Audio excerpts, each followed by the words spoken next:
السلام علیکم دوستو، کیسے ہیں آپ سب؟ میں زبینہ فیاض ایک بار پھر آپ کے ساتھ تو شروع کرتے ہیں آخری سانس پارٹ 7 بائی آیت نور۔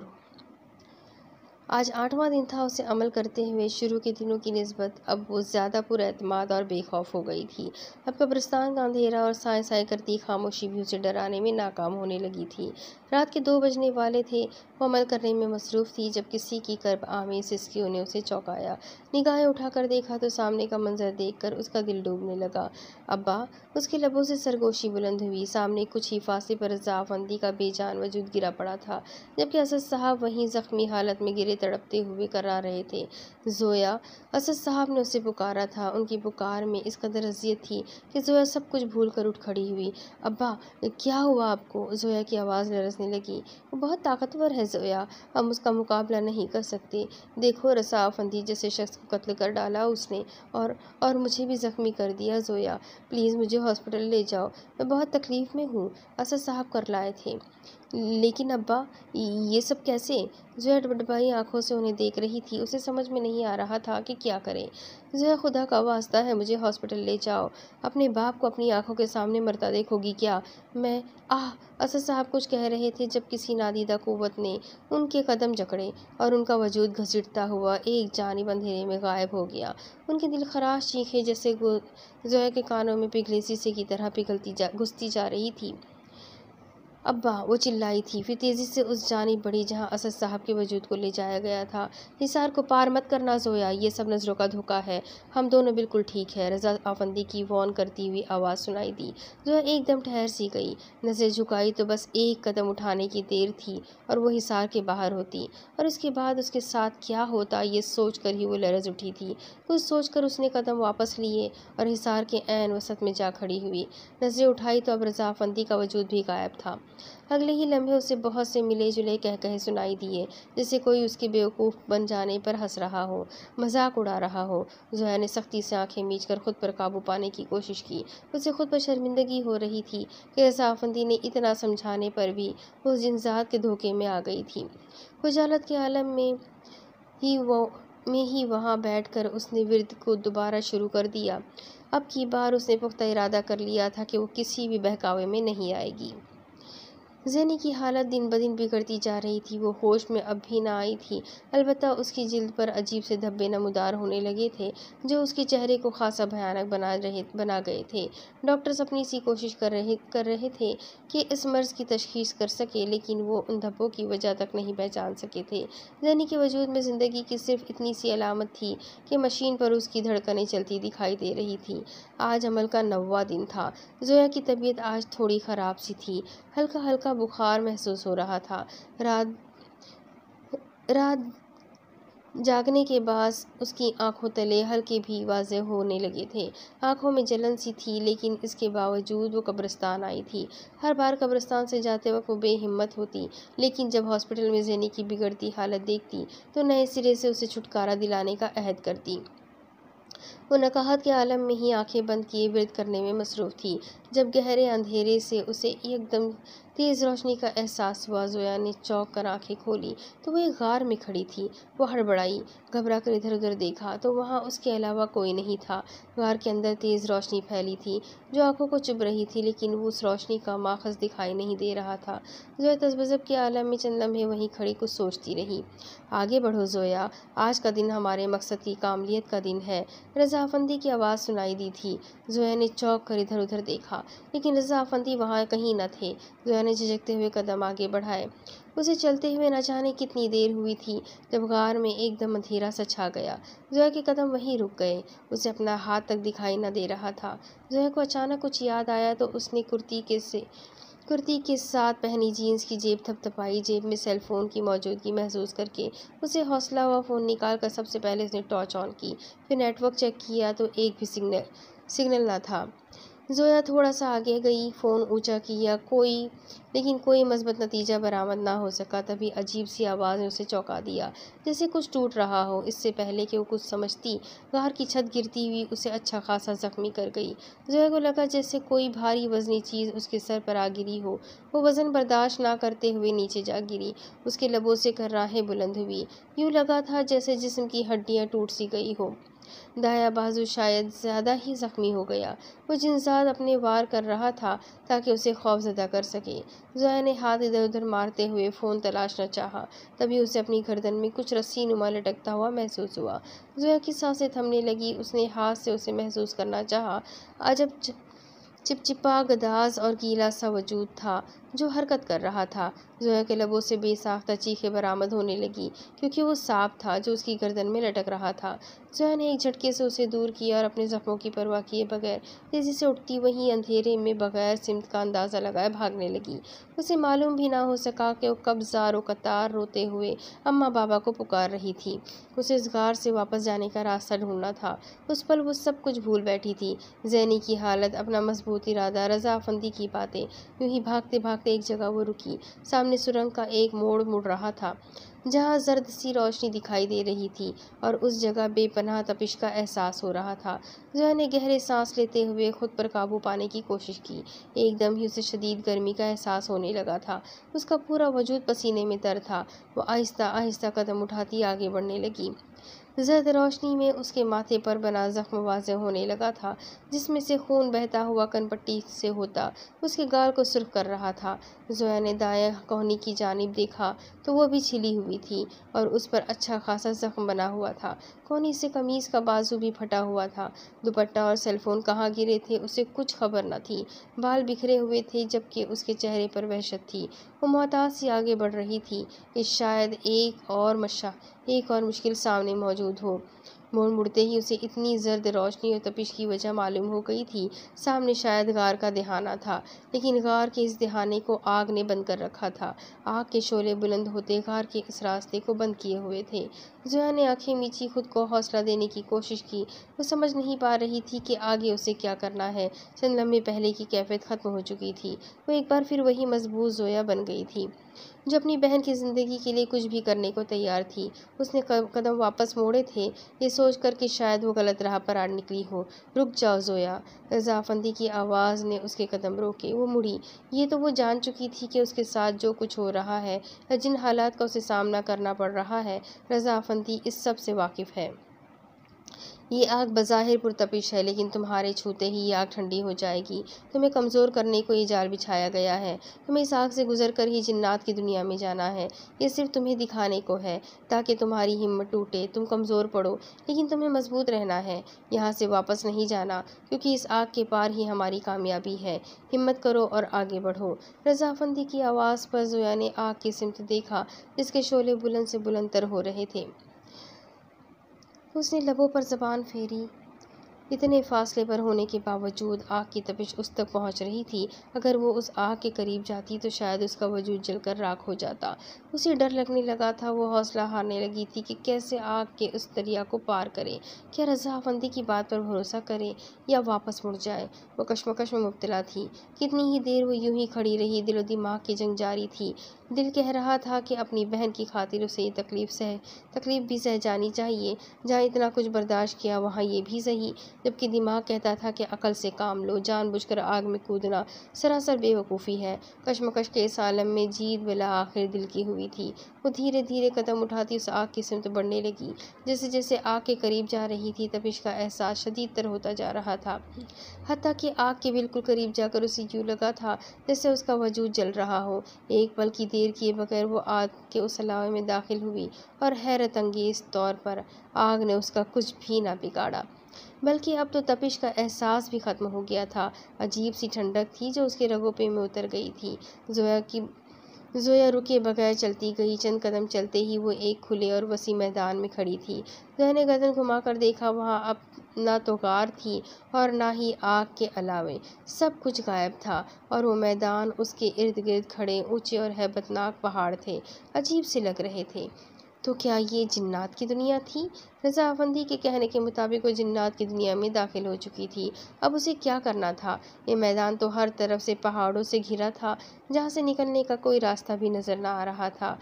اسے اب کس سمت میں جانا تھا؟ جزیان سے اس کی ملاقات کہاں ہوگی؟ وہ کچھ بھی نہیں جانتی تھی، بس ذہن میں ڈھیروں سوالات لیے کھڑی تھی۔ نہ جانے آگے کیا ہونے والا تھا۔ وہ یوں ہی تذبذب کے عالم میں کھڑی تھی جب اس کی رہنمائی کرتی رضا افندی کی آواز پھر سے سنائی دینے لگی۔ زویا، ناک کی سدھ میں چلتی جاؤ، جیسے جیسے تم آگے بڑھتی جاؤ گی ان پہاڑوں کے درمیان تمہارے لیے خود بخود راستہ بنتا جائے گا، لیکن ایک بات یاد رکھنا، تمہیں کسی صورت مڑ کر نہیں دیکھنا، ورنہ تمہاری مشکلات میں اضافہ ہوتا جائے گا۔ بعض گشت اب ختم ہو چکی تھی۔ زویا نے آنکھیں میچ کر خود کو مضبوط بنایا، اپنی جینس کی جیب میں کسی چیز کی موجودگی کو محسوس کیا، پھر اللہ کا نام لے کر قدم آگے بڑھائے۔ وہ 10 سے 12 منٹ یوں ہی چلتی رہی تھی۔ رات کے اندھیرے میں اس عجیب سے میدان میں یہ ہلکی سی زرد روشنی کہاں سے آ رہی تھی کچھ خبر نہ تھی۔ زویا کو اپنے اکیلے پن سے خوف سا محسوس ہو رہا تھا، لیکن اسے ہمت رکھنی تھی۔ وہ منزل کے بہت قریب تھی اور اب اسے کسی قسم کی کوئی غلطی نہیں کرنی تھی۔ وہ سامنے موجود پہاڑوں کے قریب پہنچی تو ایک تنگ سی گلی نما سڑک دکھائی دی۔ زویا نے اسی سڑک پر قدم جمائے۔ مزید چند قدم چلی ہی ہوگی جب اسے اپنے فون کی بجتی بیل سنائی دی۔ زینی کالنگ، زینی کالنگ، بار بار نسوانی آواز میں اسے کال کرنے والے کا نام بتایا جا رہا تھا۔ تو کیا زینی ٹھیک ہو گئی تھی جو اسے کال کر رہی تھی؟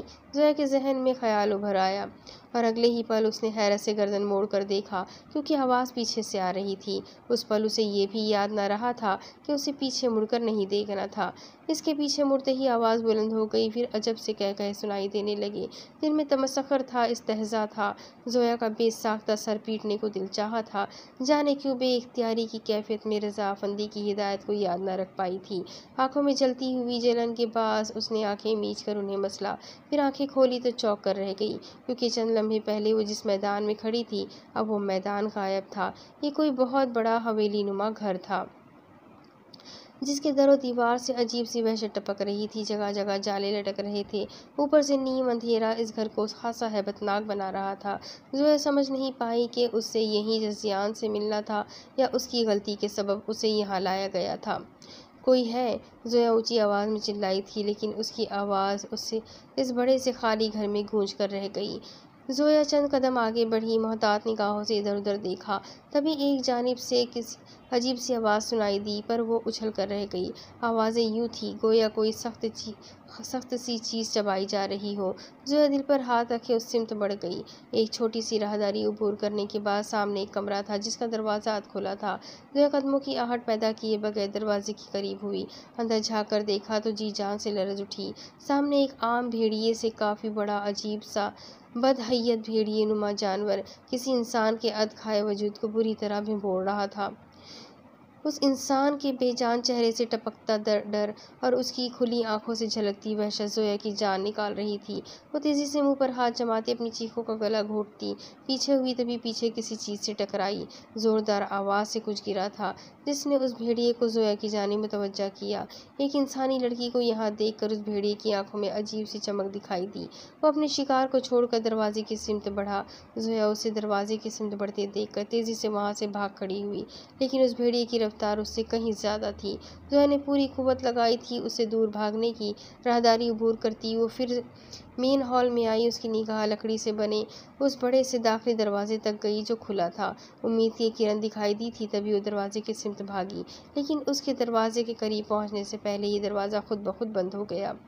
زویا نے بدحواسی کے عالم میں دروازے کو زور زور سے ہلاتے کھولنے کی کوشش کی، پھر گردن موڑ کر پیچھے دیکھا تو خوف سے آنکھیں پھٹنے لگیں، کیونکہ اب وہاں صرف ایک بھیڑیا نہیں تھا بلکہ اس حویلی نما گھر کے مختلف حصوں سے نکلتے ہوئے 7 سے 8 بھیڑیے آہستہ آہستہ زویا کے قریب آ رہے تھے۔ کوئی ہے؟ بچاؤ! مجھے یہاں سے نکالو پلیز!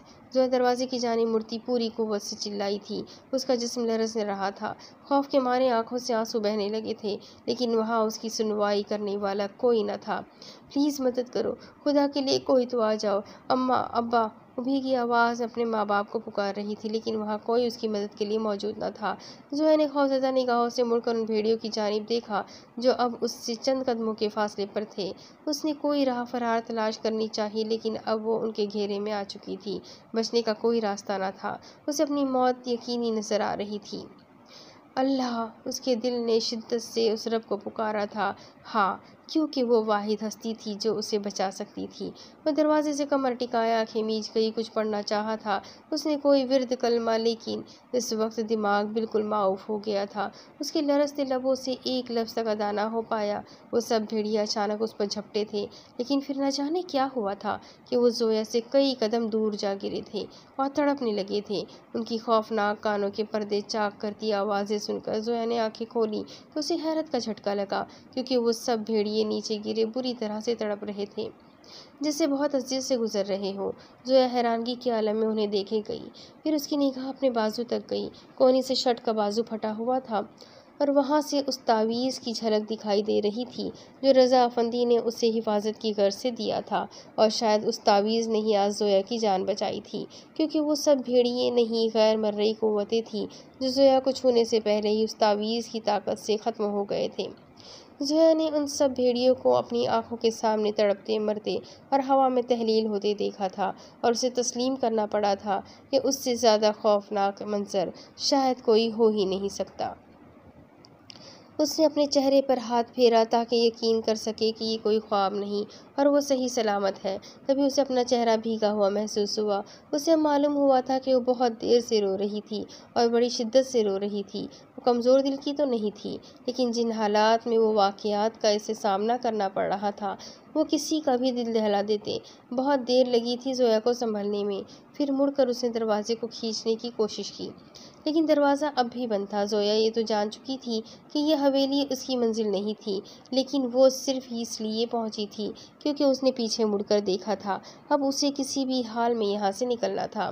وہ محتاط قدموں سے ادھر ادھر دیکھتی آگے بڑھنے لگی کہ شاید یہاں سے نکلنے کا کوئی راستہ مل جائے، کوئی دروازہ، کوئی کھڑکی۔ وہ چلتے چلتے رکی۔ کھڑکی اسے اچانک یاد آیا، جب وہ یہاں سے راہداری پار کر کے اس کمرے میں پہنچی تھی جہاں پہلا بھیڑیا دکھائی دیا تھا، تب وہاں ایک جانب کھڑکی دکھائی دی تھی۔ اسے شاید وہی اس کے لیے نکلنے کا راستہ ہو۔ زویا تیزی سے اس کمرے کی جانب بڑھی۔ دروازہ کھولتے ہوئے وہ اندر داخل ہوئی تو حیرت کا ایک اور جھٹکا لگا۔ وہ بھیڑیا ایک ادکھلے بے جان انسان کو چھوڑ کر زویا کی جانب لپکا تھا، لیکن اب وہاں اس انسان کا نام و نشان تک نہ تھا، البتہ وہاں عجیب سی بدبو پھیلی ہوئی تھی۔ زویا بغیر کسی طرف دیکھے کھڑکی کی جانب بڑھی۔ کھڑکی کے نزدیک پہنچ کر اس نے کھڑکی کی چٹکنی تلاش کرنے کی کوشش کی، لیکن وہاں کوئی چٹکنی موجود نہ تھی۔ زویا نے ہاتھ سے دھکا دیتے ہوئے کھڑکی کے پٹ کھولنے کی کوشش کی، لیکن ناکام رہی۔ کھڑکی شاید جام ہو چکی تھی۔ بہت زور آزمائی پر بھی زویا کھڑکی کھولنے میں کامیاب نہ ہو سکی۔ تھک ہار کر وہ پیچھے ہٹی۔ اب وہ ایک نئی مصیبت میں مبتلا ہو چکی تھی۔ اس حویلی سے نکلنے کا کوئی راستہ سجھائی نہ دے رہا تھا۔ کتنے ہی پل یوں ہی گزر گئے۔ وہ بے بسی کے عالم میں کھڑی تھی جب اچانک کوئی خیال آنے پر چونکی۔ اس نے ہاتھ لگا کر اپنے بازو پر بندھے تعویذ کو چھوا، پھر کچھ سوچ کر شرٹ کا بازو اوپر چڑھایا اور کھڑکی کے قریب جا کر اس تعویذ کو کھڑکی سے لگایا۔ اس نے یہی سوچا تھا کہ شاید اس تعویذ کے اثر سے اس عجیب و غریب حویلی کی یہ عجیب سی کھڑکی کھل جائے، لیکن اس کی توقع کے برعکس تعویذ کے چھوتے ہی گڑگڑاہٹ کی سی آواز سنائی دینے لگی، اور اگلے ہی پل کھڑکی سمیت وہ پوری حویلی بھی غائب ہو گئی۔ زویا نے حیرت کے عالم میں ادھر ادھر دیکھا تو وہ اسی جگہ کھڑی تھی جہاں سے اس نے پیچھے مڑ کر دیکھا تھا۔ مطلب حویلی والی آزمائش ختم ہو چکی تھی اور اب وہی راستہ سامنے آ چکا تھا جہاں سے رضا افندی نے سیدھا جانے کو کہا تھا۔ زویا نے سکون کا سانس لیا۔ اب وہ تیزی سے آگے کا سفر طے کر رہی تھی۔ اسے یہاں آئے ہوئے بہت دیر ہو چکی تھی۔ یہاں جنات کی اس دنیا میں نہ جانے کیا وقت ہوا تھا، لیکن اسے اپنی دنیا میں 3 بجنے سے پہلے واپس جانا تھا، کیونکہ عمل کا وقت 3 بجے تک کا ہی ہوتا تھا۔ اگر دیر ہو جاتی تو زویا کی یہ ساری کاوش ناکام ہو جاتی۔ اس کے پاؤں شل ہونے لگے تھے، لیکن وہ ہمت کرتی آگے بڑھتی جا رہی تھی۔ خدا جانے یہ راستہ اسے کہاں لے کر جاتا، لیکن اب اسے اس راستے سے بھٹکنا نہیں تھا۔ تبھی دوبارہ پیچھے مڑنے کی غلطی نہیں کی تھی اس نے۔ یوں ہی چلتے چلتے سامنے اسے ایک بہت بڑا قلعہ سا نظر آیا تھا۔ وہ ایک پل کو رکی، شاید اسے اسی قلعے میں جانا تھا۔ اسے یاد تھا جب زینی نے ہیثم اور اس کے والد حابل کا ذکر کیا تھا، تب ایک قلعے کے بارے میں بھی بتایا تھا۔ شاید یہ جنات قلعوں میں ہی رہائش پذیر ہوتے تھے۔ وہ تیز قدموں سے چلتی قلعے کی طرف بڑھتی چلی گئی۔ قلعے کے قریب پہنچی تو قلعے کا دروازہ کھلا تھا، جبکہ اندر اسے کچھ بھی دکھائی نہ دیا تھا۔ پورا قلعہ سنسان تھا۔ اور اندر مکمل طور پر اندھیرا چھایا ہوا تھا۔ پہلے اس نے سوچا شاید وہ پھر غلط جگہ آ گئی ہے، یہاں تو کوئی بھی نہ تھا۔ پھر جانے کیا سوچ کر وہ آگے بڑھ گئی۔ اس کے پاس اب نہ تو ٹارچ تھی اور نہ ہی اس کا فون۔ سب کچھ اللہ پر چھوڑتے ہوئے اس نے قلعے میں پہلا قدم رکھا، اور پہلا قدم رکھتے ہی اسے حیرت کا جھٹکا لگا۔ پورا قلعہ ایک دم روشنیوں میں نہا گیا تھا۔ وہاں بہت سے لوگ آ جا رہے تھے۔ نہیں، وہ لوگ نہیں تھے، کیونکہ ان کی جسامت عام انسان سے بڑی تھی، اور چہروں کے نقوش بھی خاصے عجیب و غریب اور خوفناک سے تھے۔ شاید وہ جنات تھے۔ زویا نے جھرجھری سی لی۔ وہ رات کی اس بہر اکیلی جنات کی دنیا میں ان ہزاروں کی تعداد میں جنات کے درمیان موجود تھی۔ اگر یہاں اسے کوئی نقصان پہنچا دیا جاتا تو، اگر وہ جنات اسے جان سے مار ڈالے تو، زویا پر اس کی سوچیں حاوی ہونے لگیں، جنہیں جھٹک کر اس نے دوسرا قدم بھی قلعے میں رکھا، اور اس کا دوسرا قدم رکھتے ہی وہاں موجود تمام جنات جیسے ساکت ہو گئے۔ سب کی نگاہیں زویا پر جمی تھیں، جبکہ آنکھوں میں غصہ بھی تھا اور حیرت بھی۔ زویا نے سب کو اپنی جانب متوجہ ہوتے دیکھا تو گڑبڑا کر رہ گئی۔ اس نے لب دانتوں تلے دبا کر خود کو مضبوط رکھنے کی کوشش کی، ایک بار تعویذ کو چھو کر خود کو یقین دلانے کی کوشش کی کہ اس کے پاس حفاظتی چیز موجود ہے۔ ارد گرد دیکھتے ہوئے زویا کی نگاہ سامنے کی جانب اٹھی تو کافی فاصلے پر اسے تخت پر ایک جنزات بیٹھا دکھائی دیا۔ اس جنزات کے سر پر تاج سجا تھا، شاید وہ ان کے قبیلے کا سردار تھا۔ آگے بڑھو لڑکی، تخت پر بیٹھا جنزات بولا تھا۔ زویا نے بے ساختگی میں ادھر ادھر دیکھا، پھر اس جنزات کی نگاہیں خود پر مرکوز دیکھ کر اسے احساس ہوا کہ وہ اس سے مخاطب تھا۔ زویا کی ٹانگوں میں لرزش سی پیدا ہونے لگی، لیکن وہ بے جان ہوتے جسم سے آگے بڑھی۔ اسے لگا تھا کہ شاید ارد گرد کھڑے جنات اس پر حملہ کریں گے، لیکن ایسا کچھ نہیں ہوا تھا۔ وہ سب کھڑے زویا کی جانب ہی متوجہ تھے، جبکہ درمیان میں اس تخت پوش تک پہنچنے کے لیے راستہ خالی چھوڑا گیا تھا۔ زویا تخت کے قریب جا رکی۔ اے بنت آدم، تم اپنی دنیا چھوڑ کر ہماری دنیا میں کیوں آئی ہو؟ وہی تخت پوش اس سے مخاطب ہوا تھا۔ زویا کو اس کا چہرہ دیکھ کر خوف محسوس ہوا۔ مجھے جزیان سے ملنا ہے۔ زویا آہستہ آہستہ خود کو سنبھالنے کی قابل ہوتی جا رہی تھی۔ اس کی بات پر وہ تخت پوش چند لمحے اسے گھورے گیا۔ میں اس قبیلے کا سردار خیزران ہوں، تمہیں جو بات کرنی ہے مجھ سے کرو، جزیان سے ملنے کی اجازت نہیں ہے۔ خیزران نے قطعی لہجہ اختیار کیا۔ زویا نے ایک پل کو ادھر ادھر نگاہ دوڑائی۔ وہ تمام جنات ادب سے سر جھکائے کھڑے تھے، مطلب یہ شخص خیزران واقعی ان کا سردار تھا۔ دیکھیے، میرا جزیان سے ملنا بہت ضروری ہے، مجھے ان سے کیشیا کے بارے میں بات کرنی ہے۔ میں بہت تکلیفوں اور اذیتوں سے گزر کر یہاں تک پہنچی ہوں، پلیز مجھے ان سے ملنے دیجیے، یہ کسی کی زندگی اور موت کا سوال ہے۔ زویا کی آواز بھیگی تھی۔ خیزران نے بغور اس کے چہرے کی جانب دیکھا۔ مٹی سے لتھڑے کپڑے، پیشانی پر گہرا زخم جس سے خون بہہ کر گال پر جم گیا تھا، کونی سے پھٹی قمیض اور وہاں سے جھانکتا تازہ زخم۔ اس لڑکی کی آنکھوں میں موجود آنسو اور لرزتے لبوں سے نکلتی فریاد ظاہر کر رہی تھی کہ وہ کن حالات سے گزر کر یہاں تک آئی ہے۔ ویسے بھی اتنا آسان نہیں تھا ان کی دنیا میں آنا۔ اگر تم کیشیا کو جانتی ہو تو یہ بھی جانتی ہوگی کہ وہ جنزادی تھی اور ایک انسان کی محبت میں انسانی لڑکی کا روپ دھار کر تمہاری دنیا میں آ گئی تھی، جہاں اس کا بے دردی سے قتل کر دیا گیا۔ اور اسی باعث ہمارے قبیلے کا ایک جنزاد انسانوں سے نفرت کرتا ہے۔ یہ تمہاری خوش قسمتی ہے کہ تم یہاں تک زندہ سلامت پہنچ گئی، ورنہ اس واقعے کے بعد جتنی نفرت ہمیں انسانوں سے ہے، ہم کسی آدمزاد کو اپنی دنیا میں برداشت نہیں کر سکتے۔ تمہارے یہاں تک پہنچنے کا سبب تمہاری پیشانی پر موجود وہ نشان ہے جس میں سے عجب سی نور کی روشنیاں پھوٹ رہی ہے۔ خیزران نے بغیر لگی لپٹی رکھے زویا کو جتایا تھا۔ ان کی بات پر زویا چوکی، ہاتھ بے ساختہ پیشانی تک گیا۔ اس کی پیشانی پر ایسا کون سا نشان تھا بھلا؟ شاید کوئی زخم بنا ہو، لیکن زخم سے نور کی روشنیاں کیسے پھوٹنے لگیں جن کا ذکر خیزران کر رہا تھا؟ وہ حیرت کے عالم میں سوچتی رہ گئی۔ پیشانی کے وسط میں یہ کیسا نشان ہے جو تمہارے پاکیزہ اور نیک ہونے کی نشاندہی کر رہا ہے؟ یہ نشان جو خوش قسمت لوگوں کی پیشانی پر ہوتا ہے جو اللہ کی عبادت کرتے ہیں۔ ہم جنات کی پیشانی پر کبھی یہ نشان نہیں آیا، لیکن ایسے نشان کے حامل شخص کو ہمارے یہاں بہت معزز جانا جاتا ہے۔ خیزران پھر سے مخاطب ہوا تھا۔ زویا کا ہاتھ اپنی پیشانی کے وسط میں جا کر ٹھہر گیا۔ اس کے ذہن میں جھماکا سا ہوا۔ وہ 12 سال کی عمر سے ہی نماز کی پابند ہو گئی تھی۔ جب بھی نماز کا وقت ہوتا، وہ ہر کام چھوڑ کر پہلی فرصت میں نماز ادا کرتی، اور مستقل نمازیں پڑھنے سے اس کی پیشانی پر ایک گول سا نشان پڑ گیا تھا جسے آج سے پہلے کبھی اس نے اتنا اہم نہیں جانا تھا۔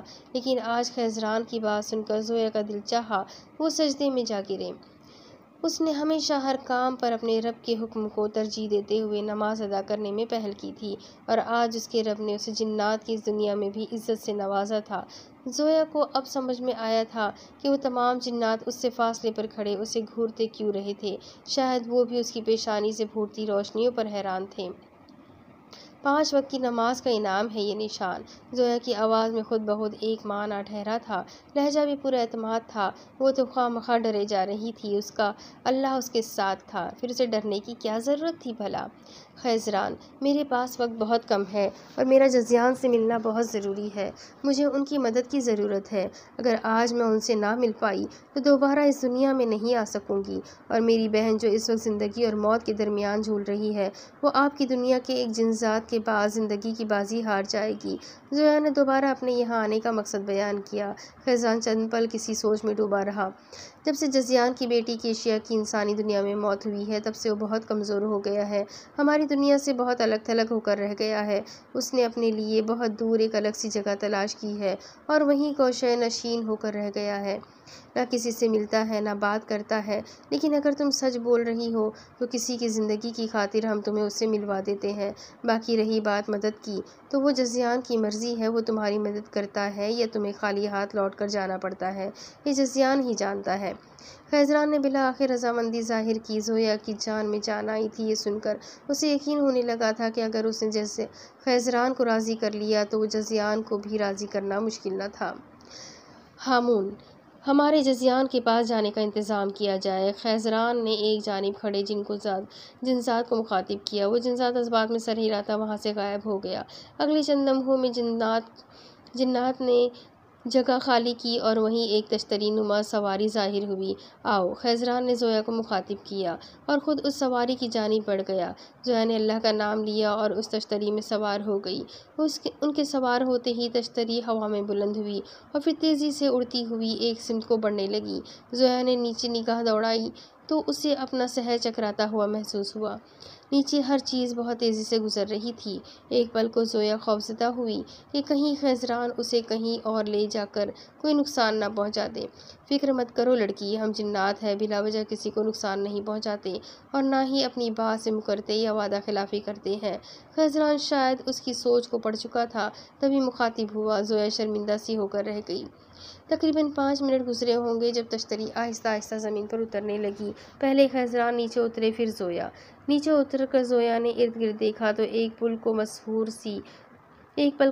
سی ہو کر رہ گئی۔ اس وقت وہ دونوں جہاں کھڑے تھے وہ سبز راہ تھی، وہ سبزہ زار تھا جہاں تا حد نگاہ گھاس دکھائی دے رہی تھی۔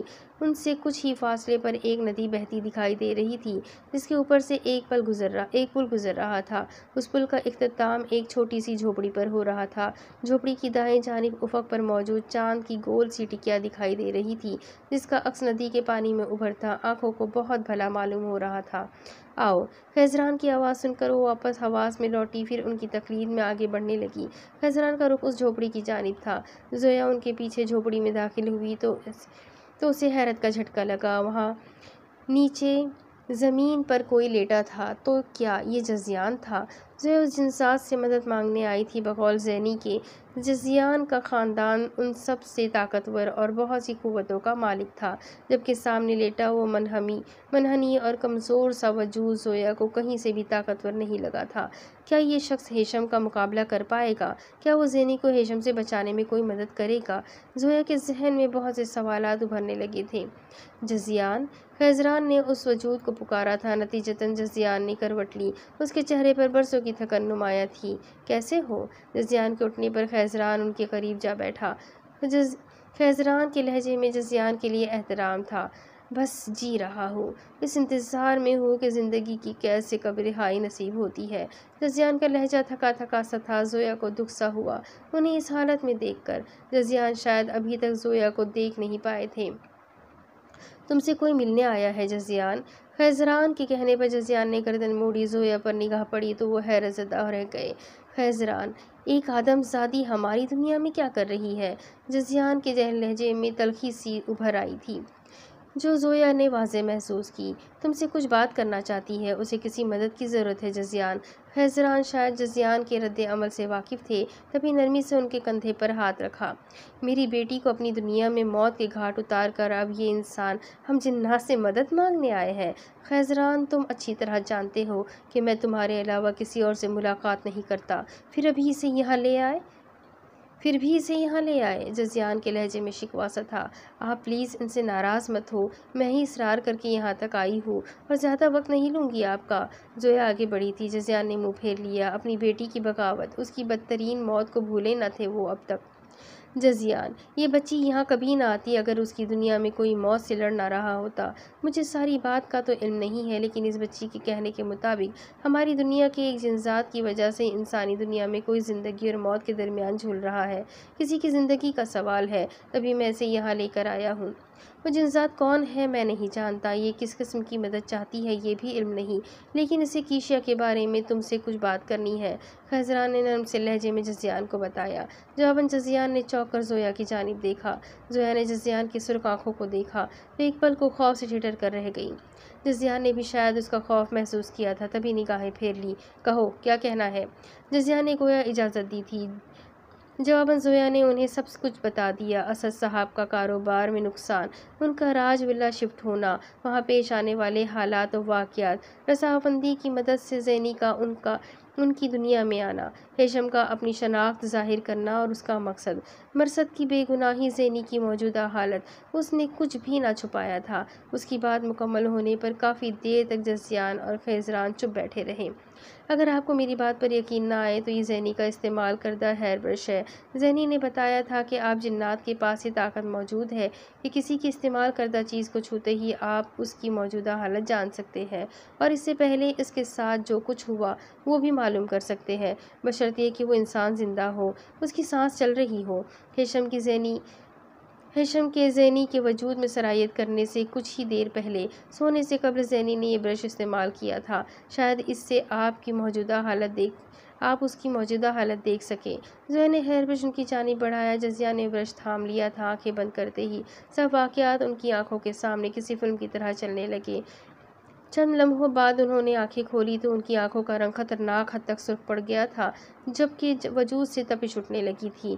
ہیشم ان کے لبوں سے سرگوشی کی صورت میں برآمد ہوا تھا، جبکہ آنکھوں میں سختی تھی۔ آپ لوگ بھی شاید میرے تایا جی کو ہی گنہگار سمجھتے ہوں گے۔ سچ تو یہ ہے کہ اس دن مرثد تایا جی نے ہائیکا کو راج ولا بلایا ضرور تھا، لیکن پھر میری اماں کی طبیعت خراب ہونے پر وہ انہیں ہاسپٹل لے گئے تھے، تبھی وقت پر راج ولا نہیں پہنچ سکے۔ انہیں ہاسپٹل میں ہی کافی دیر گزر گئی تھی، اور جب زینی کی پیدائش کے بعد وہ راج ولا پہنچے تو وہاں ہائیکا کے مردہ وجود اور پولیس نے ان کا استقبال کیا۔ آپ کی بیٹی کا مجرم کون تھا یہ ہم نہیں جانتے، لیکن اس گناہ کی سزا بے گناہوں کو مل رہی ہے۔ زویا سر جھکائے کہہ رہی تھی۔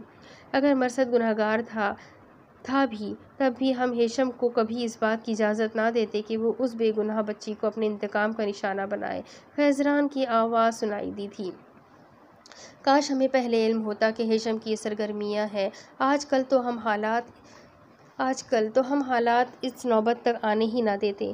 جزیان کے لہجے میں دبا دبا غصہ تھا۔ زویا چپ تھی کہ وہ کیا کہتی۔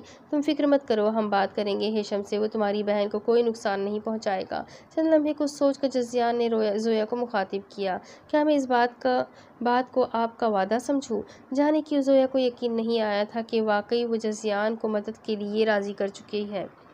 ہمارے یہاں ایک بار زبان دی جائے تو پھر اس سے مکر نہیں سکتے، اور ہم کسی بے گناہ کو سزا دینے کے قائل نہیں۔ جزیان کی بات پر زویا کی اٹکی ہوئی سانس بحال ہوئی۔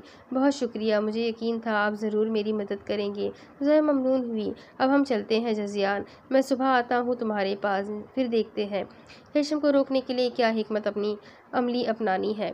خیزران اٹھ کھڑے ہوئے تھے۔ زویا بھی ان کے ساتھ ہی جھوپڑی سے نکل گئی۔ دونوں تشتری کی جانب بڑھ رہے تھے جب زویا کا سر چکرانے لگا۔ اگلے ہی لمحے وہ زمین بوس ہوئی ہو، شاید وہ قبرستان میں موجود تھی اور وہیں اپنی مخصوص جگہ حصار کے اندر بیٹھی تھی۔ اس کی ساری چیزیں اس کے سامنے تھیں۔ زویا نے سامنے موجود ریسٹ واچ پر وقت دیکھا تو 3:01 ہو رہا تھا۔ عمل کا وقت ختم ہوتے ہی وہ اپنی دنیا میں واپس آ چکی تھی۔ اسے لگا جیسے جنات کی دنیا میں جانا صرف ایک خواب تھا، لیکن پھر کوہنی سے اٹھتی ٹھیسوں پر اس نے کوہنی کی جانب دیکھا تو وہاں موجود زخم اس بات کا گواہ تھا کہ وہ سب حقیقت تھی۔ زویا نے جینس کی جیب چیک کی تو وہاں نہ اس کا سیل فون تھا اور نہ زینی کا ہیئر برش۔ زویا وہ اٹھنے کو ہی تھی جب اسد صاحب اور رضا افندی قبرستان کے گیٹ سے اندر آتے دکھائی دیے۔ زویا تم ٹھیک ہو نا؟ اسد صاحب بے چینی سے اس کی جانب لپکے۔ جی ابا میں ٹھیک ہوں۔ زویا بھی چیزیں اٹھاتی حصار سے نکل آئی۔ یہ تمہارے چہرے کے زخم؟ اس کے زخم دیکھ کر اسد صاحب کے چہرے پر تکلیف آثار دکھائی دی۔ یہ معمولی زخم ہے ابا، ٹھیک ہو جائیں گے۔ خوشی کی بات یہ ہے کہ آپ کی بیٹی اپنے مقصد میں کامیاب ہو گئی ہے۔ زویا کے لہجے میں خوشی کا عنصر تھا۔ You are a brave girl Zoya, well done. Raza Afandi کے ساتھ پیش آنے والے سب واقعات سے باخبر تھے۔ رضا افندی اس کے ساتھ پیش آنے والے سبھی واقعات سے باخبر تھے اور جانتے تھے کہ زویا نے کتنی بہادری کا مظاہرہ کیا ہے، تبھی اسے سراہا تھا۔ تھینکس انکل، یہ سب آپ کی وجہ سے ممکن ہوا ہے۔ مجھے پوری امید ہے ذہنی جلد ٹھیک ہو جائے گی۔ زویا کے لہجے میں یقین بول رہا تھا۔ انشاءاللہ۔ رضا افندی بھی پوری امید تھے۔ وہ تینوں اب گیٹ کی جانب بڑھ رہے تھے۔ ہیشم تم کن سرگرمیوں میں مصروف ہو آج کل؟ ہم پوچھ سکتے ہیں کہ ایک بے گناہ لڑکی کو سزا کیوں دے رہے ہو تم؟ ہیشم کی آج پیشی تھی ان کے سامنے۔ اس چھوٹی سی جھوپڑی میں خیزران، جزیان اور حابل موجود تھے، جبکہ سامنے ہیشم اس بے وقت کی طلبی پر سر جھکائے کھڑا تھا۔ خیزران نے ہی بات کا آغاز کیا تھا۔ اگر آپ کو یہ پتہ چل چکا ہے کہ میں ایک لڑکی کو سزا دے رہا ہوں تو آپ یہ بھی جان چکے ہوں گے کہ میرے اس عمل کے پیچھے کون سی وجہ کار فرما ہے۔ ہیشم کے لہجے میں کسی قسم کا کوئی پچھتاوا نہیں تھا۔ تم غلط کر رہے ہو ہیشم۔ جزا و سزا دینے کا اختیار صرف اللہ کے پاس ہے۔ ہم اس پروردگار کی مخلوق ہے اور ہمیں کوئی حق نہیں یوں کسی کے کیے کی سزا کسی اور کو دینے کا یا کسی سے بدلہ لینے کا۔ جزیان نے دھیمے اور نرم لہجے میں اسے اس کی غلطی کا احساس دلانے کی کوشش کی تھی۔ ہمیں کوئی حق نہیں ہے بدلہ لینے کا، لیکن ان انسان کو پورا حق ہے کہ جب جسے چاہے اپنی ہوس کا نشانہ بنائے اور پھر بے رحمی سے اسے موت کے گھاٹ اتار دے۔ ہیشم کا لہجہ تلخی سے بھرپور تھا۔ ہیشم تمیز سے بات کرو۔ تم اچھی طرح سے جانتے ہو کہ جزیان ہم سب کے لیے بہت قابل احترام ہے اور میں تمہیں ان سے بدتمیزی کرنے کی اجازت ہرگز نہیں دوں گا۔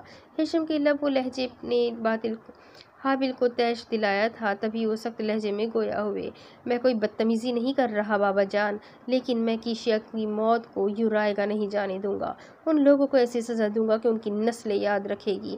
ہیشم کے لہجے سے ہی اندازہ ہو رہا تھا کہ اس کے دل میں انسانوں کے لیے کتنی نفرت بھری تھی۔ تم اپنی حد سے بڑھ رہے ہو ہیشم۔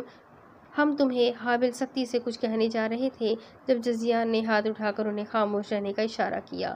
حابل کو تو جب سے یہ سب معلوم ہوا تھا کہ ہیشم کا انسانی دنیا میں آنا جانا ہے، وہ تب سے ہی تپے ہوئے تھے۔ حابل یوں تلخی سے بات کرنے سے مسئلہ حل نہیں ہوگا۔ میں بات کر رہا ہوں نا۔ جزیان نے حابل سے کہتے ہوئے اپنا رخ ہیشم کی جانب کیا، پھر اٹھ کر اس کی جانب بڑھے۔ کیشیا میری بیٹی تھی، اکلوتی بیٹی۔ جب اس نے ہماری دنیا چھوڑ کر اس آدمزاد کی محبت میں انسانی دنیا میں جانے کا فیصلہ کیا، تب مجھے بھی بہت غصہ آیا تھا، اس سے شکوہ تھا، وقتی ناراضگی بھی تھی کہ ایک انسان کی محبت میں وہ ہم سب کی محبتوں کو ٹھکرا گئی۔ لیکن جب اس کی موت کی خبر ملی تب میں ٹوٹ کر رہ گیا۔ بلا شبہ اولاد کا دکھ اس دنیا کا سب سے بڑا دکھ ہے، لیکن پھر بھی میرے دل میں انسانی دنیا میں جا کر کیشیا کی موت کا بدلہ لینے کا خیال نہیں آیا۔ جانتے ہو کیوں؟ کیونکہ مجھے اللہ کی بنائی گئی حدود کا خیال ہے۔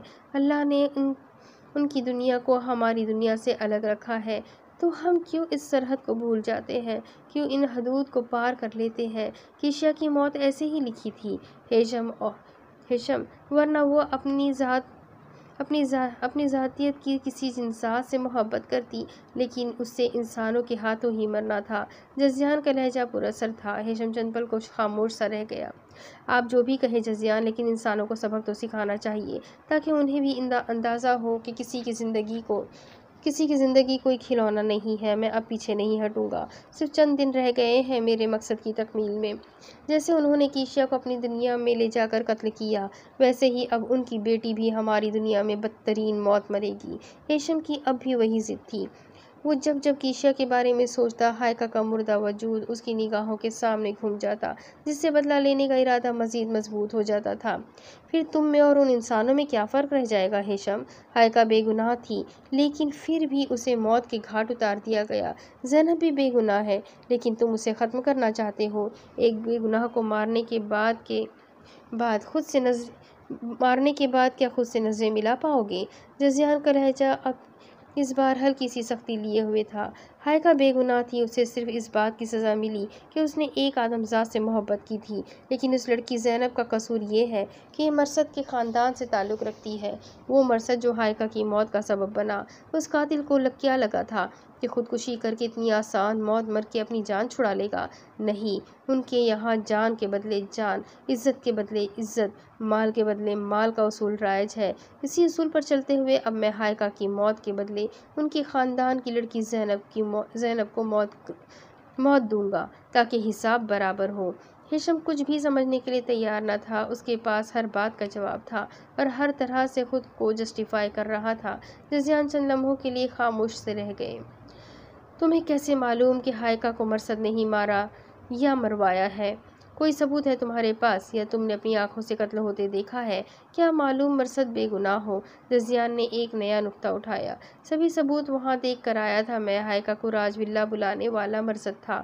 ہائیکا کے فون میں سارے پیغامات دیکھے تھے میں نے۔ اگر ان دونوں کا ہی سالگرہ منانے کا ارادہ تھا تو کسی دوسرے کو کیسے علم ہوا کہ وہ راج ولا جانے والے ہیں؟ جہاں ہائیکا کو مارا گیا وہ پراپرٹی مرثد کی تھی، وہاں ہائیکا کی لاش کے نزدیک فون مرثد کا تھا، جو یہ ظاہر کرتا ہے کہ ساری کارروائی کے دوران مرثد بھی وہاں موجود تھا۔ تو پھر ایسا کیسے ہو سکتا ہے کہ وہ بے گناہ ہو یا ہائیکا کے ساتھ ہونے والے اس واقعے سے بے خبر ہو؟ یہ سب اس کی ہی پلاننگ تھی، تبھی تو 10 بجے کا وقت بدل کر اس نے 8 بجے ہائیکا کو بلایا تھا۔ ہیشم پر اعتماد تھا اور ان سب کو قائل کرنے کی کوشش کر رہا تھا وہ جو کر رہا ہے ٹھیک کر رہا ہے۔ لیکن ان لوگوں کا کہنا ہے کہ مرثد بے گناہ ہے۔ وہ اس وقت ہاسپٹل میں تھا جب ہائیکا کا قتل ہوا۔ حابل کے کہنے پر ہیشم نے ان کی جانب دیکھا۔ بابا جان، کیا کبھی مجرم نے بھی بخوشی اقرار کیا ہے کہ ہاں یہ جرم میں نے کیا ہے؟ انسان تو ہوتے ہی جھوٹے اور مکار ہے۔ اس دنیا میں جا کر دیکھے، وہاں سب کے دلوں میں کھوٹ ہے، کوئی بھی قابل اعتبار نہیں ہے۔ ہیشم کے لہجے میں نفرت تھی۔ وہ اشرف المخلوقات ہے ہیشم، اور تمہیں کوئی حق نہیں ان کے بارے میں یوں بات کرنے کا۔ برائی اور اچھائی ہر جگہ موجود ہے۔ تم صرف چند انسانوں کو پرکھ کر یہ فیصلہ نہیں کر سکتے کہ ہر آدمزاد برا ہے۔ حابل کو ہیشم کا لہجہ پسند نہیں آیا تھا، تبھی اسے ٹوک گئے۔ ہیشم خاموش رہ گیا۔ خاموشی کا ایک طویل وقفہ تھا جو حائل ہو چکا تھا۔ سب اپنی اپنی جگہ سوچ میں گم تھے۔ کافی دیر بعد خیزران نے سر اٹھایا۔ تمہارا کہنا ہے کہ ہائیکا کا مجرم مرثد ہے، جبکہ یہاں آنے والی لڑکی کا کہنا تھا کہ مرثد بے قصور ہے۔ حقیقت کیا ہے ہم سب اس سے بے خبر ہے۔ ہیشم، تم قتل ہوتے وقت جائے وقوع پر نہیں تھے، لہٰذا تمہاری بات بھی 100% درست نہیں ہے۔ ٹھیک ہے، وہاں سب ثبوت مرثد کے خلاف تھے، لیکن کبھی کبھار آنکھوں دیکھا بھی جھوٹ ہوا کرتا ہے۔ خیزران دھیمے سے لہجے میں بول رہے تھے۔ ان کے لہجے سے لگ رہا تھا کہ شاید وہ کسی نتیجے پر پہنچ چکے ہیں۔ بہرحال ہم اس لڑکی سے وعدہ کر چکے ہیں کہ ہم تمہیں سمجھائیں گے، اور اگر وہ بے قصور ہے تو انہیں سزا نہیں دی جائے گی۔ اب سچ اور جھوٹ کا فیصلہ کرنے کا ایک ہی طریقہ ہے ہمارے پاس۔ خیزران کی بات پر ان سب نے سر اٹھا کر سوالیہ نگاہوں سے انہیں دیکھا۔ فیصلہ اب ہماری وہ جادوئی انگوٹھی ہی کر سکتی ہے جسے پہن کر ماضی کا سفر کر پانا ممکن ہے۔ ویسے تو وہ انگوٹھی قبیلے کے سردار کے پاس ایک راز ہی ہوتی ہے، تاکہ فیصلہ کرتے وقت اگر کسی قسم کا کوئی مسئلہ درپیش ہو تو ماضی میں جا کر اصل مجرم کو دیکھا جا سکے اور کوئی بے گناہ جنسات سزا نہ پائے۔ اب تک فیصلے کرتے وقت کبھی مجھے اس انگوٹھی کی ضرورت پیش نہیں آئی، لیکن میرے خیال سے اب اس انگوٹھی کا استعمال کا وقت آ چکا ہے، کیونکہ یہاں کسی کی زندگی اور موت کا سوال ہے، اور میں نہیں چاہتا کہ میرے قبیلے کا ایک جنسات ناحق کسی انسان کو مار کر اللہ کے عذاب کا حقدار ٹھہرے۔ خیزران کی بات پر جزیان حیران ہوئے۔ جزیان واقف تھے اس جادوئی انگوٹھی سے، اور اس کے بارے میں صرف اسی جنسات کو بتایا جاتا تھا جو قبیلے کا سردار چنا جاتا۔ عام جنات کو اس بارے میں خبر نہیں کی جاتی تھی، لیکن آج خیزران نے یہ راز ہیشم اور حابل کے سامنے ظاہر کر دیا تھا۔ وجہ صرف یہی تھی کہ وہ کسی بے گناہ کو سزا نہیں دینا چاہتے تھے۔ ہیشم، ہم تمہیں کل وہ انگوٹھی دیں گے، اس سے تم ماضی میں سفر کرو گے، لیکن وہاں جو کچھ ہو چکا ہوگا اسے صرف دیکھنے کی صلاحیت ہوگی تمہارے پاس، اسے بدل نہیں سکو گے، کیونکہ قسمت کا لکھا کوئی ٹال نہیں سکتا۔ اس انگوٹھی کی مدد سے تم یہ جان جاؤ گے کہ ہائیکا کا مجرم کون ہے۔ ہائیکا کے ساتھ جو کچھ ہوا اسے سوچ کر ہی تم انتقام کی آگ میں اس قدر جل رہے ہو، تو کیا تم اس کے ساتھ وہ سب ہوتا دیکھ کر برداشت کر پاؤ گے؟ خیزران نے سوال اٹھایا تھا۔ ان کی باتیں سن کر ہیشم کی آنکھوں میں سرخی سی اترنے لگی۔ اگر آپ یہ تجربہ کرنا چاہتے ہیں تو ٹھیک ہے، مجھے کوئی اعتراض نہیں، لیکن مجھے یقین ہے کہ یہ سب کرنے والا مرثد ہی ہے۔ ہیشم کی وہی ایک رٹ تھی۔ اور اگر مرثد بے گناہ ہوا تو؟ خیزران کی بات پر وہ ایک پل کے لیے لاجواب ہوا تھا۔ تو میں اس لڑکی زینب کو چھوڑ دوں گا۔ جو ہائیکا کا اصل مجرم ہوا اسے ضرور سزا دوں گا، لیکن اگر میری بات سچ ہوئی، اگر مرثد ہی اس سب کا قصوروار ہوا، تب آپ میں سے کوئی مجھے بدلہ لینے سے نہیں روکے گا۔ ہیشم نے پہلے سے وعدہ لینا چاہا، پر وہ پر یقین تھا کہ گناہگار مرثد ہی ہے۔ ٹھیک ہے، اگر تم سچے ہوئے تو ہم تمہیں نہیں روکیں گے۔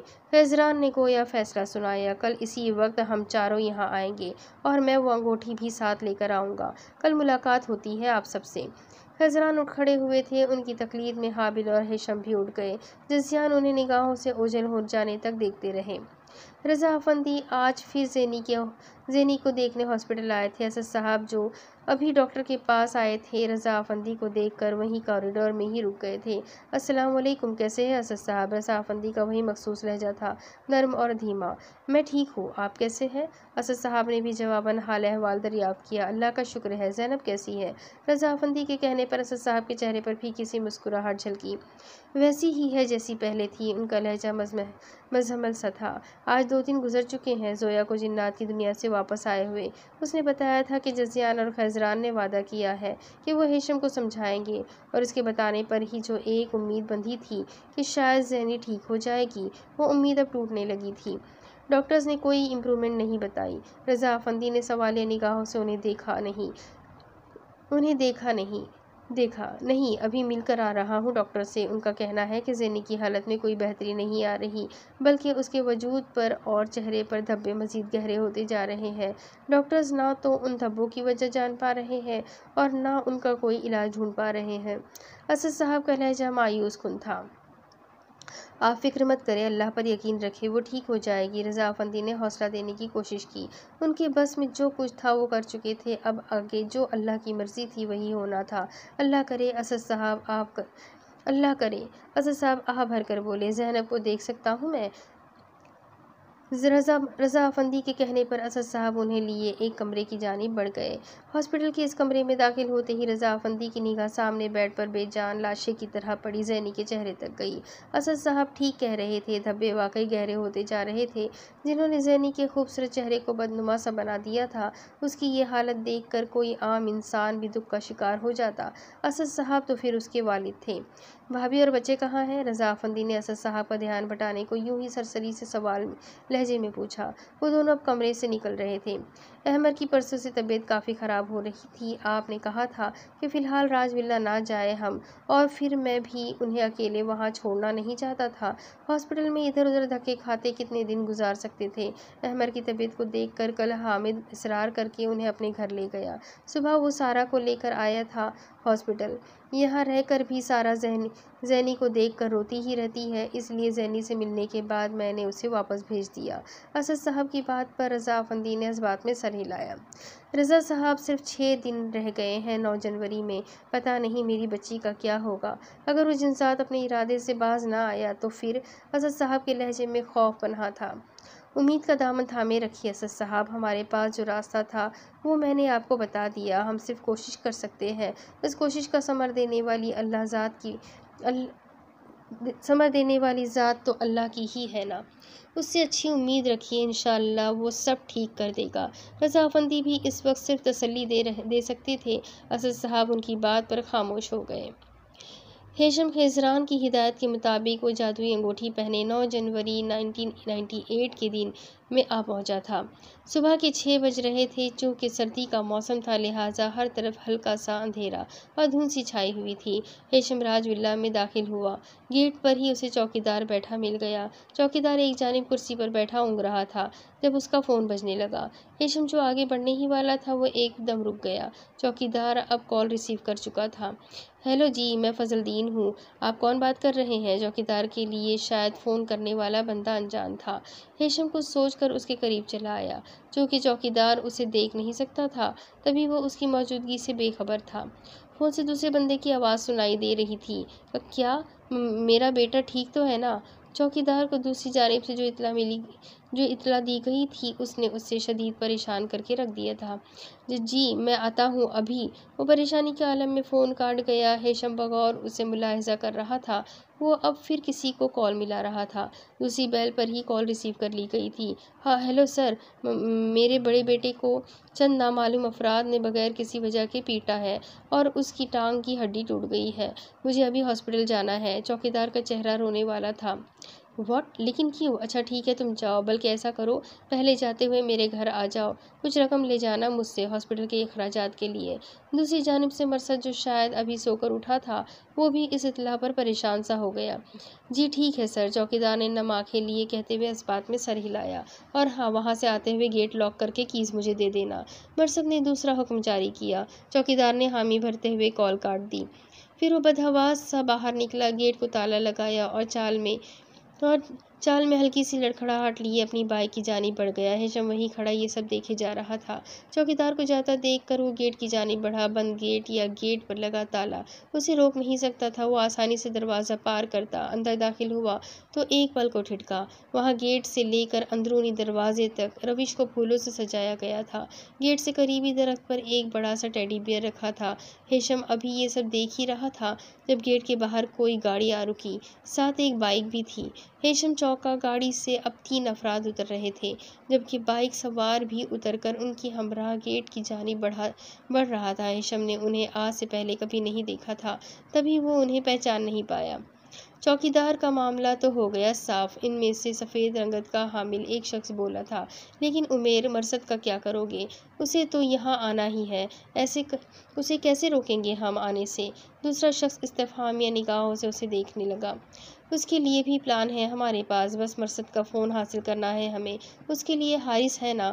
مرثد روز صبح 6:30 بجے مارننگ واک کے لیے اپنے گھر کے قریبی پارک میں جاتا ہے۔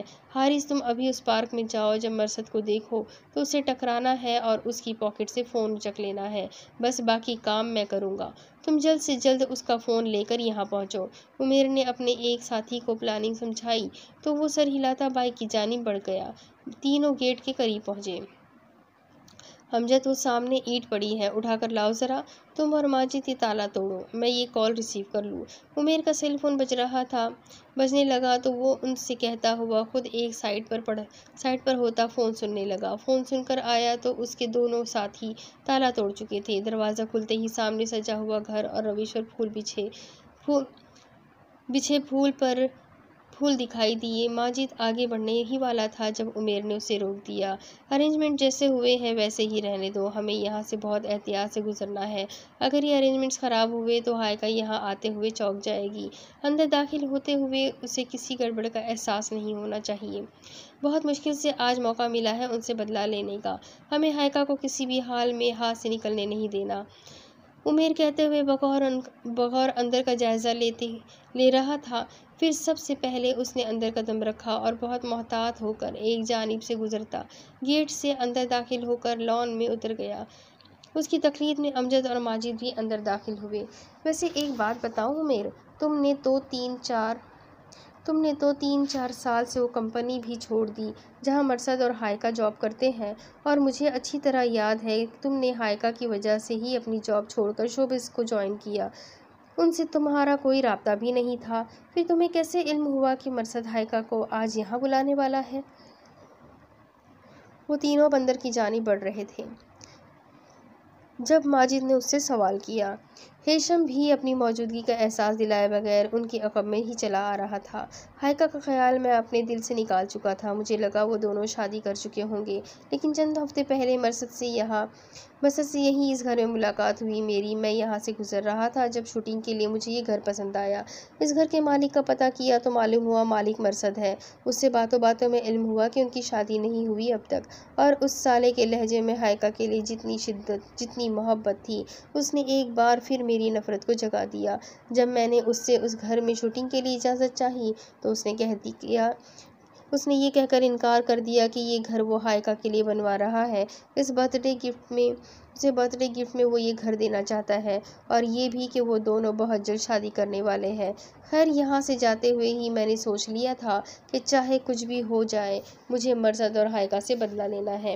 بس چند دن مرصد کو فالو کیا میں نے، اور مجھے آج کے دن کے حوالے سے اس کی ساری پلاننگ کا علم ہو گیا۔ عمیر نے فخر سے کالر اکڑائے، گویا بہت بڑا کارنامہ سر انجام دیا ہو۔ کوئی بات نہیں لالے، آج تمہاری بے عزتی کا مل کر بدلہ لیں گے، امجد نے اس کے کندھے پر تھپکی دیتے ہوئے کہا۔ ہیشم وہاں کھڑا سن سا یہ سب دیکھے گیا تو کیا واقعی وہ غلط تھا؟ کیا مرصد ہائیکا کے ساتھ مخلص تھا، اور ہائیکا کے ساتھ یہ سب کرنے والا مرصد نہیں بلکہ عمیر نامی یہ شخص اور اس کے ساتھی تھے؟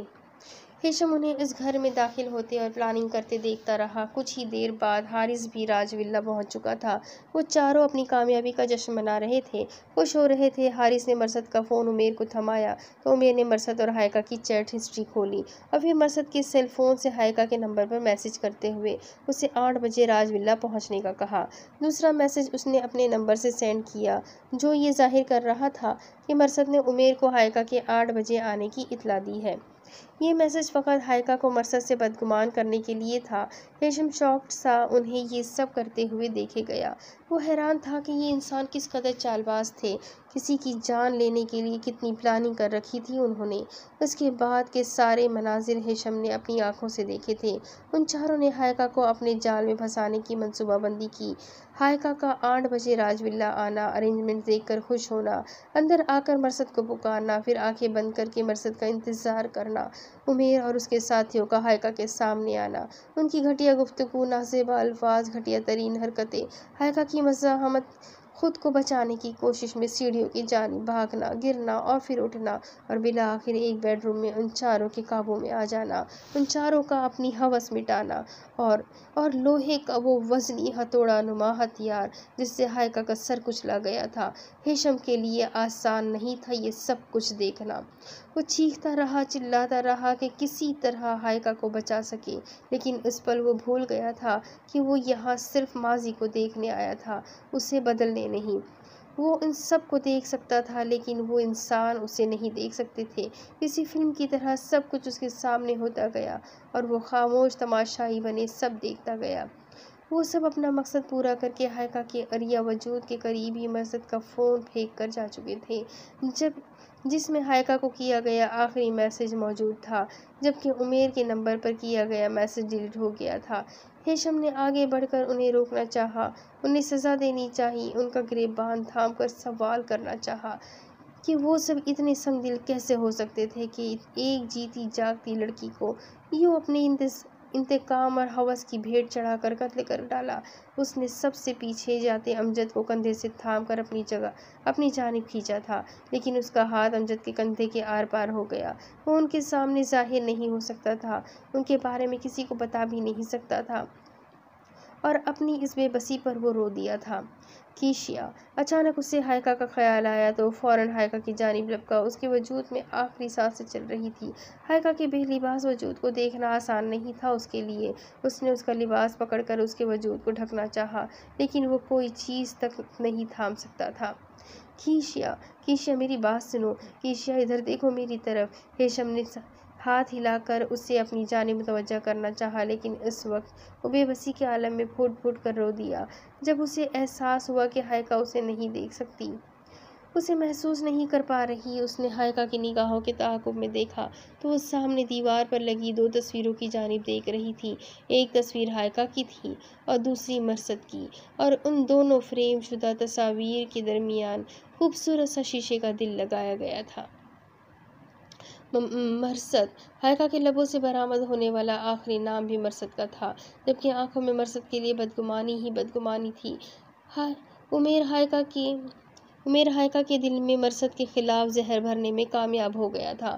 کیشیا، اس کی رکتی دھڑکنوں کے ساتھ ہیشم بھی جیسے بے جان ہونے لگا تھا۔ تبھی اس نے اسے پکارا، لیکن اسی لمحے ہائکہ کا وجود ساکت ہوا تھا۔ کیشیا، وہ چلایا تھا، لیکن پھر ہائکہ کی موت کا یقین ہوتے ہی وہ چیخ چیخ کر رونے لگا۔ سنو اے آدم زاد، سنو اے مہرزاد، کبھی سوچا ہے یہ تم نے؟ بندریچوں کے پیچھے آخری سانس لیتا وہ وجود کس کرب سے گزرا ہوگا، کیا درد اس نے سہا ہوگا، کئی زمانوں کا سفر کر کے وہ ایک نگاہ جو تھکن سمیٹے، تمہاری دید کی خاطر آئی اس ایک نگاہ منتظر نے پلکوں تلے تڑپ سمیٹے۔ بند دروں کو دیکھا ہوگا پر ہول سناٹوں میں اس نے تیری صداؤں کو ڈھونڈا ہوگا اپنی آخری سانس تک۔ سسک سسک کر اس نے ہر پل تیری مسکراتی نگاہ کو کھوجا ہوگا۔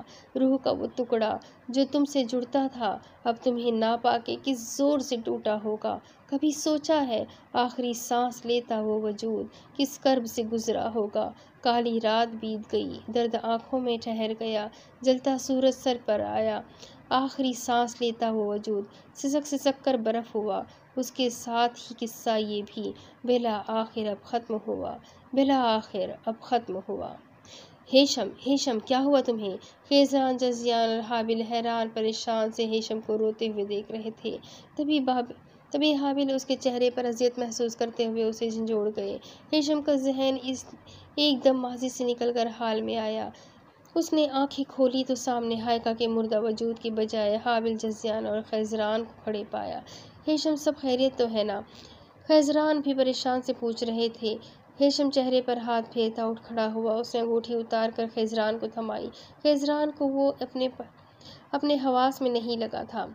ہیشم، کچھ بتاؤ گے ہمیں کہ ہوا کیا ہے؟ حابل اسے خاموش دیکھ کر چڑ گئے، تبھی تیز لہجے میں بولے، مجھے تنہائی چاہیے اس وقت، میرے پیچھے کوئی نہ آئے۔ ہیشم لرزتی آواز میں کہہ کر لڑکھڑاتے ہوئے قدموں سے اٹھ وہاں سے نکلا۔ جھوپڑی سے نکلتے ہی وہ ہوا میں بلند ہوا تھا۔ اس کا رخ کس جانب تھا، اسے کہاں جانا تھا وہ نہیں جانتا تھا۔ اسے صرف اتنا علم تھا کہ اس وقت اسے تنہائی درکار تھی، صرف تنہائی۔ اب اس کے آگے کی کہانی میں آپ کو اگلے حصے میں سناتی ہوں کہ آگے کیا ہوگا، اب ہیشم کیا کرے گا، اب وہ کس طریقے سے اپنی غلطی کو سدھارے گا۔ اب اسے حقیقت تو پتہ چل چکی ہے، اب اس کہانی کا اینڈ کیا ہوگا، یہ جاننے کے لیے میرے ساتھ بنے رہیں۔ اگلی قسط میں پھر ملیں گے، تب تک کے لیے اللہ حافظ۔